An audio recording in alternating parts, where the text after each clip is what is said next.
A graça e a paz de nosso Senhor Jesus Cristo aos irmãos e irmãs da sala do discipulado. Que Deus abençoe a vida de cada um de vocês. Meus irmãos, estamos aqui mais uma vez para aprender da palavra do Senhor.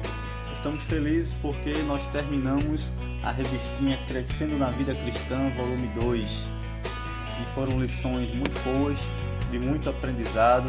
Eu aprendi bastante.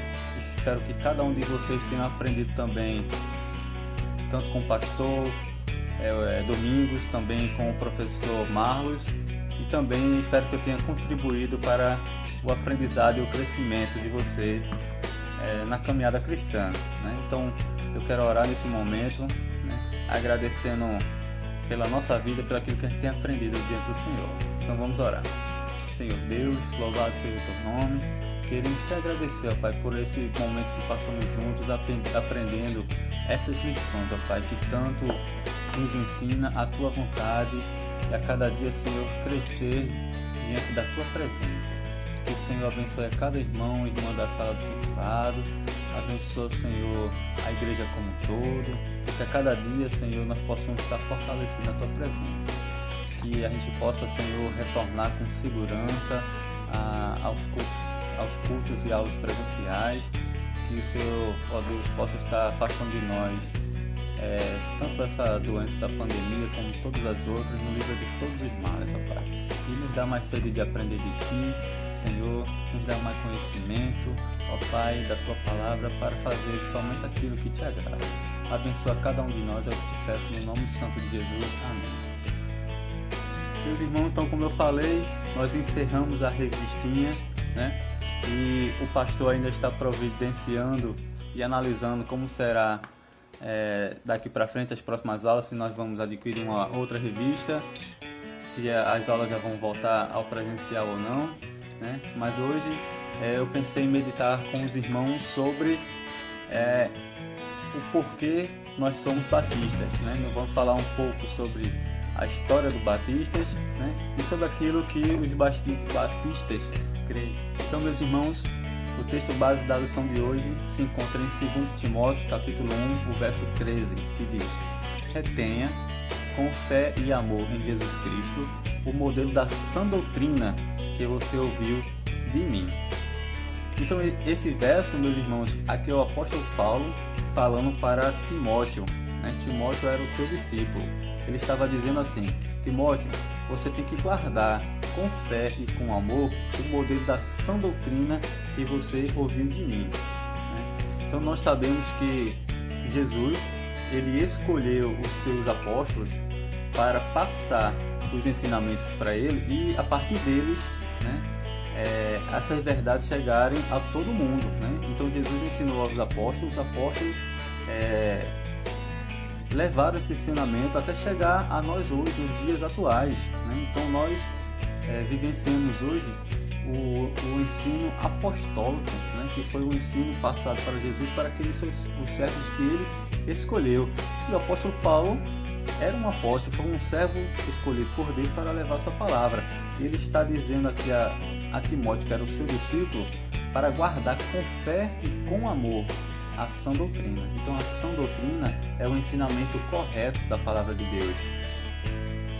Isso pode ser transmitido baseando na sua palavra. Então qualquer outro ensinamento que esteja fora da palavra de Deus, fora daquilo que Jesus Cristo ensinou, então não é uma sã doutrina, é um ensinamento falso. Então, diante dessa verdade, meus irmãos, que todo ensinamento correto é aquilo que Jesus nos ensina através da sua palavra, você pode se perguntar, ou você já pode ter ouvido essa questão de por que existem tantas denominações nos dias atuais. Talvez você mesmo fez essa pergunta, ou alguém vai chegar para você e vai fazer esse questionamento. Se existe só uma palavra, se a palavra de Deus é uma só, então por que existem tantas denominações? Qual seria a sua resposta? O que você diria a essa pessoa quando essa pessoa lhe perguntar? Lembrando que em 1 Pedro capítulo 3, o verso 15, diz assim: antes, reverenciai a Cristo como Senhor em vosso coração, estando sempre preparados para responder a qualquer pessoa que vos questionar quanto à esperança que há em vós. Então esse verso está dizendo o quê? Que nós temos que estar sempre prontos para responder a qualquer pessoa que nos pergunte sobre aquilo que a gente crê, né?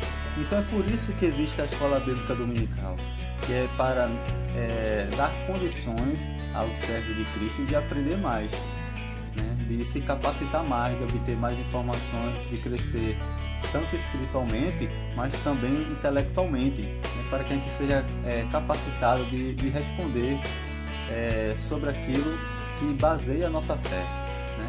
Então, para responder um questionamento como esse, nós temos que ter alguns fundamentos estabelecidos na nossa mente e no nosso coração.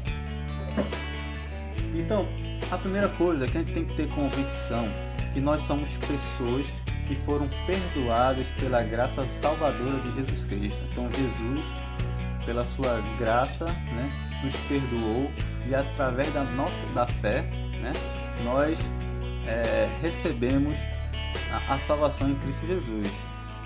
E esse conhecimento da verdade, ela só vem através da sua palavra, né? Então, isso é o básico que nós temos que ter na nossa mente. Mas, de onde é que vem todas essas denominações? Qual é a origem disso? Para a gente conhecer, né, saber sobre isso, a gente também tem que estudar sobre o que se passou na história, né, como aconteceu certos acontecimentos. Então nós temos que voltar lá no século XVI, no tempo da Reforma Protestante, né? Então acredito que todos nós, né, na escola já estudamos um pouco sobre isso, né? Então é importante a gente saber sobre algumas coisas. Então a Reforma Protestante, que aconteceu no século XVI, ela foi o resultado não só do desejo de Martinho Lutero, né, que foi a figura mais conhecida desse período, mas na verdade de muitos homens de lugares distintos, né, e de tempos distintos, né. Então esses homens, eles tinham o desejo de servir a Deus mais fielmente, e eles viam que a igreja romana, da forma como estava corrompida, estava fora dos ensinamentos da palavra de Deus. Então surgiu a inquietação, né, de mudar, de reformar, de servir a Deus de uma forma mais próxima àquilo que a Bíblia nos ensina. Então, meus irmãos, nós entendemos que Cristo, ele não fundou nenhuma denominação. Cristo fundou a sua igreja. Então a igreja é a reunião de todos os seus servos, daquelas pessoas que foram remidas, lavadas pelo sangue de Jesus, né? Mas, porém, as denominações, elas surgiram num dado momento da história, né? Nesse momento histórico que foi a Reforma Protestante, né? Então, pessoas distintas, grupos distintos, em tempos e lugares distintos, né, tinham a intenção de revitalizar, de reformar, né, e de retornar à prática cristã aquilo que a palavra de Deus verdadeiramente ensina, né? Então, desse modo, né, surgiu as denominações, ou seja, surgiram vários grupos diferentes com a intenção de retornar a palavra de Deus, né? Então daí surgiram as denominações, né? Então eles tinham um princípio em comum, que é retornar a palavra de Deus aos ensinamentos da Bíblia verdadeiramente. Porém, como foram pessoas diferentes, grupos diferentes em tempos diferentes, então isso gera algumas distinções entre denominações e outras, né? Aí você pode perguntar, então quer dizer que as denominações são todas diferentes, totalmente diferentes entre si? Ou será que a minha é melhor que as outras, ou as outras são melhores que a minha? Ou simplesmente não existe nem certo nem errado, né? Meus irmãos, o que nós temos que ter em mente é que o que une a Igreja Universal de Cristo, ou seja, a Igreja Universal, como eu falei, é a reunião de todos os seus servos, os servos verdadeiros, né? Então, independente da denominação, se você é um servo verdadeiro de Cristo, né, o que nos une é os princípios fundamentais da fé cristã, que está baseado na sua palavra, né? Então, no período da Reforma, esses princípios fundamentais, né, eles foram sintetizados naquilo que a gente chama de os 5 solas da Reforma, né? E esses 5 solas são 5 temas que foram escritos em latim, que eu vou ler para vocês agora, que é sola scriptura, que significa somente a Escritura, sola Christus, somente Cristo, sola gratia, somente a graça, sola fide, somente a fé, e somente e soli Deo glória, somente a Deus é a glória.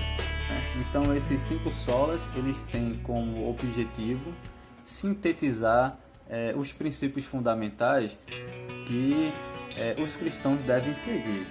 Então o primeiro princípio, que é somente a Escritura, ela nos ensina que a única regra de fé e prática, a única fonte autoritativa sobre qualquer pessoa, sobre qualquer crente, é a Escritura Sagrada. Então Deus preparou a Bíblia para que a gente possa segui-la, seguir os ensinamentos descritos nela. Então durante todo o tempo da história, Deus usou servos, e a história desses servos e seus ensinamentos foram escritos e preservados até o dia de hoje, para que a gente possa conhecer a obra de Deus, a obra salvadora, a obra redentora que chegou até os nossos dias. Então não existe nenhuma outra fonte, nem fonte humana, nem outra fonte, mesmo que um anjo venha e ensine qualquer outra verdade que não esteja na Bíblia, então essa não é uma verdade, é uma mentira. Então toda a verdade está na sua palavra.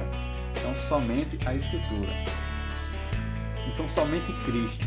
Então a salvação, ela só pode ser alcançada pelo sacrifício de Jesus Cristo. Então Jesus Cristo, ele veio, padeceu, cumprindo tudo aquilo que nas Escrituras já estava determinado para que ele fizesse. Então ele cumpriu tudo aquilo que Deus determinou, e se entregou, sofreu, derramou seu sangue santo. Então, através do sacrifício de Cristo, aquele escrito de dívida, que era o pecado que constava sobre nós, então foi rasgado.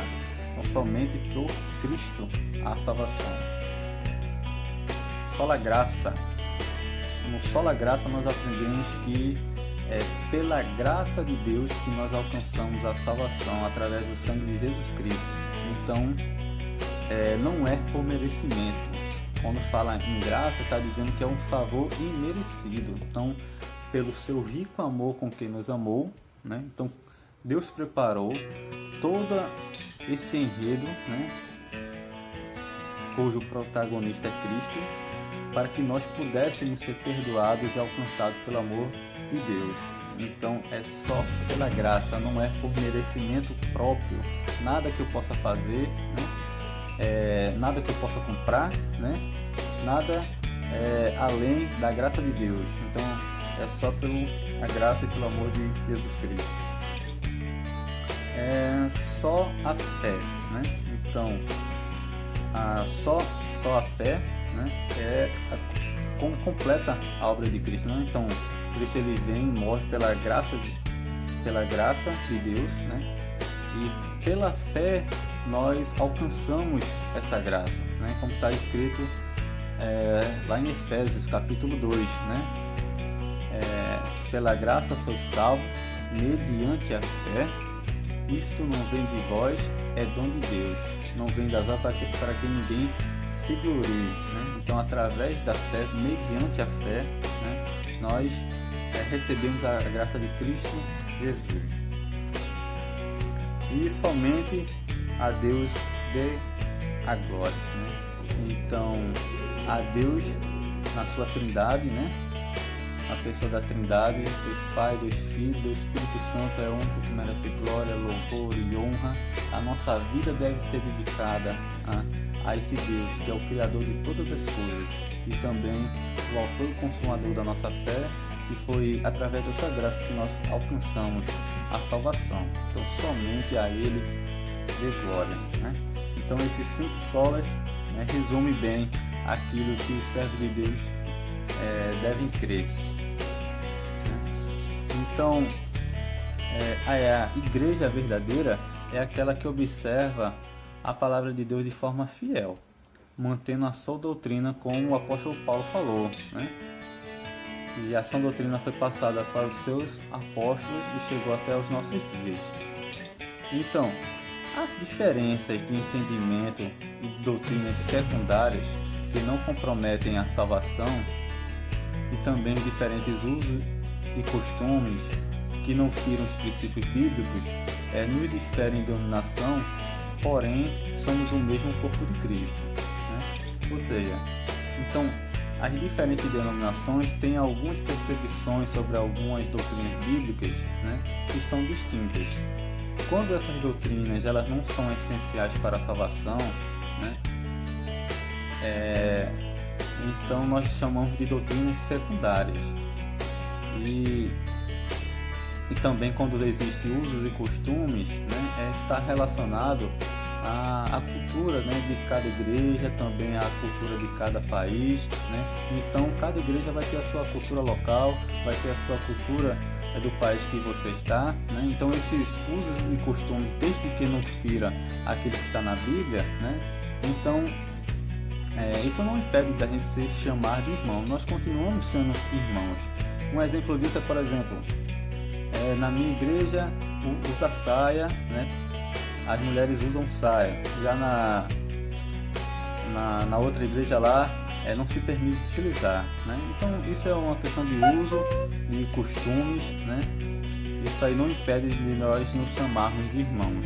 Mas, por exemplo, se uma denominação está dizendo não, que para você ser salvo você tem que praticar as boas obras, né? Então isso aí fere aquilo que a palavra de Deus diz. A palavra de Deus diz que a salvação vem pela graça, através da fé, né? Isso não vem de vós, é dom de Deus. As obras foi algo que Deus criou para que a gente pudesse andar nela, né? Então, se fere a palavra de Deus, então nós não consideramos como uma igreja cristã verdadeiramente, né? Mas se existem algumas doutrinas secundárias que não afetam a salvação, a questão de uso e costumes, então nós podemos sim nos considerar irmãos. Bem, e os batistas? Como foi que surgiu os batistas na história, né? Então a história é bastante grande, né? Então a intenção aqui é simplesmente dar uma pequena introdução, uma forma bem resumida, né? Isso não nos vamos aprofundar até por conta do tempo, né? Mas os batistas também surgiram desse desejo de servir fielmente a Deus, servir mais fielmente a Deus, né? Então, existem 3 teorias sobre a origem do batista. Não é uma coisa totalmente certa a origem, mas existem algumas visões. Então, a primeira visão, ou teoria, que é a menos provável, é de que a origem do batista esteja ligada a João Batista, né, que é o primo de Jesus que precedeu o ministério de Jesus. Essa é a menos provável. A segunda teoria é que os batistas são ligados aos anabatistas. Esses anabatistas eram um grupo lá do período da Reforma Protestante do século XVI, que era um grupo que ele era tido assim como ainda mais radical, né? Eles queriam restaurar ainda mais alguns aspectos do cristianismo que não tinha sido ainda feito no primeiro momento da Reforma, né? Então eles gostariam de mais reformas. Então, por causa disso, eles foram muito perseguidos, né?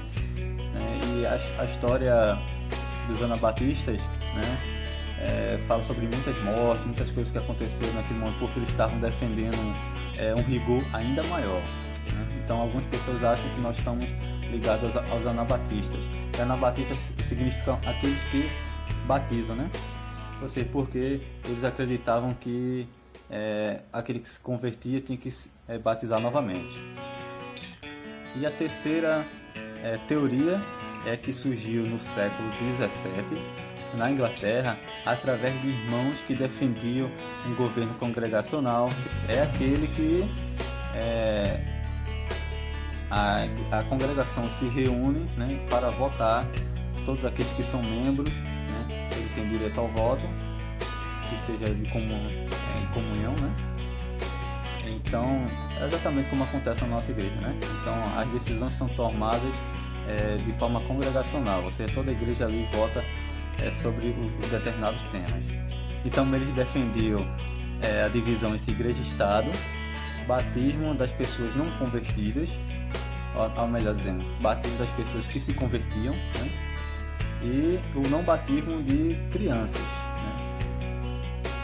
Então, e os batistas, os primeiros batistas chegaram no Brasil, eles foram americanos, que fugiram ao final da Guerra Civil.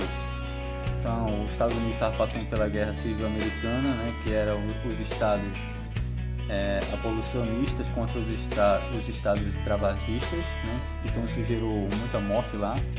Então os primeiros batistas que chegaram no Brasil vieram fugidos dessa guerra, que é mais ou menos em 1877.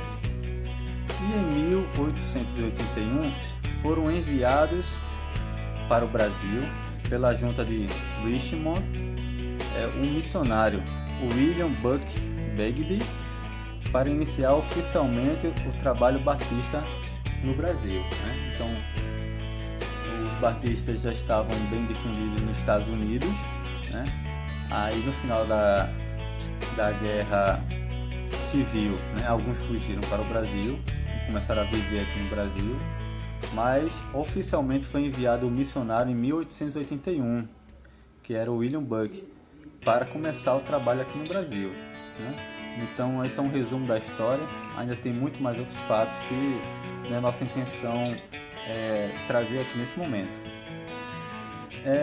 Mas, e agora? Nós somos batistas, né? Então, o que os batistas brasileiros acreditam, né? Então, a Convenção Batista Brasileira tem um site, e no seu site nós podemos ver lá descrito, né, os princípios batistas, dos batistas brasileiros. Também podemos encontrar lá a Confissão de Fé. Então, o que é a Confissão de Fé? A Confissão de Fé é uma declaração, né, em que aquele grupo ele descreve ali em um documento aquilo que ele entende da palavra de Deus, aquilo que ele acredita sobre diversos temas. Então, a Convenção Batista Brasileira tem a sua declaração de fé que está descrita lá no seu site, assim também como os seus princípios. Então eu quero ler aqui para vocês os princípios dos batistas brasileiros que está descrito lá no site da Convenção Batista.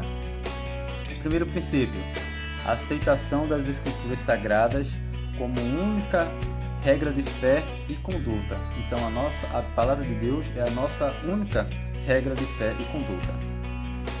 O conceito de igreja como sendo uma comunidade local, democrática e autônoma, formada de pessoas regeneradas e biblicamente batizadas, né? Então, os batistas acreditam que igreja é formada por pessoas que foram regeneradas por Cristo e batizadas por imersão, né? E que é uma igreja local, democrática e autônoma, ou seja, cada igreja batista, né, local, ela decide por si própria, ela toma suas próprias decisões, ela é autônoma nas suas escolhas, né? Porém, nós estamos ligadas umas a outras na questão da cooperação, né?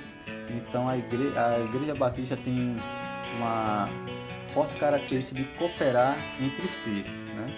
Mas nós somos uma comunidade local, democrática e autônoma. Cada igreja toma suas próprias decisões. Terceiro princípio: a separação entre igreja e Estado, ou seja, o princípio do Estado laico, né? Então nós defendemos isso. A quarta, o princípio: a absoluta liberdade de consciência, né? Então a igreja não pode impor nada à consciência humana. A única coisa que pode impor alguma coisa à nossa mente, ao nosso modo de pensar, ao nosso modo de viver é a palavra de Deus. Nós estamos submetidos simplesmente e unicamente à palavra de Deus, a Bíblia Sagrada, né? Então a igreja, o Estado, né, ela não tem esse poder sobre nós. Então a nossa liberdade de consciência deve ser garantida. E a responsabilidade individual diante de Deus. Então, como servos de Deus, nós temos a nossa responsabilidade individual de vivenciar as práticas ensinadas na sua palavra, né? Então, mesmo sendo filho de crente, eu tenho que viver a minha vida individual, né? Eu não posso esperar que a minha família viva por mim, eu não posso esperar que meu irmão viva por mim e também que meu pastor viva a minha vida por mim. Eu tenho a minha vida diante de Deus e eu tenho que ter o compromisso perante Ele, né? Porque sou eu que vou responder a Deus, né?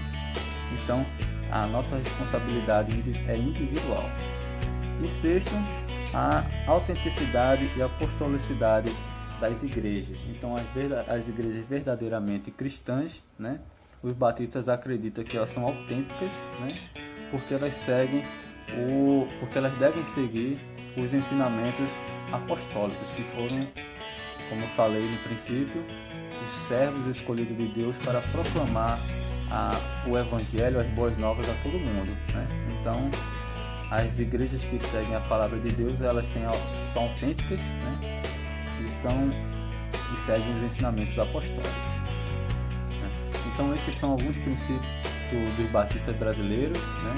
Então, nós devemos também estudar a declaração de fé, como eu falei, para que a gente compreenda, né, o motivo de nós sermos batistas. Mas lembrando que, primeiramente, antes de todas as coisas, nós somos servos de Deus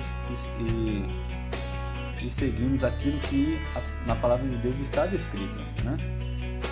Mas, como frequentadores da denominação, nós temos que compreender os motivos que nos fazem ser chamados de batista, né? Então, espero que vocês tenham aprendido, né? Isso é só alguns conceitos iniciais, então que a gente a cada dia possa estar crescendo mais e aprendendo mais da palavra de Deus. Que Deus abençoe a todos.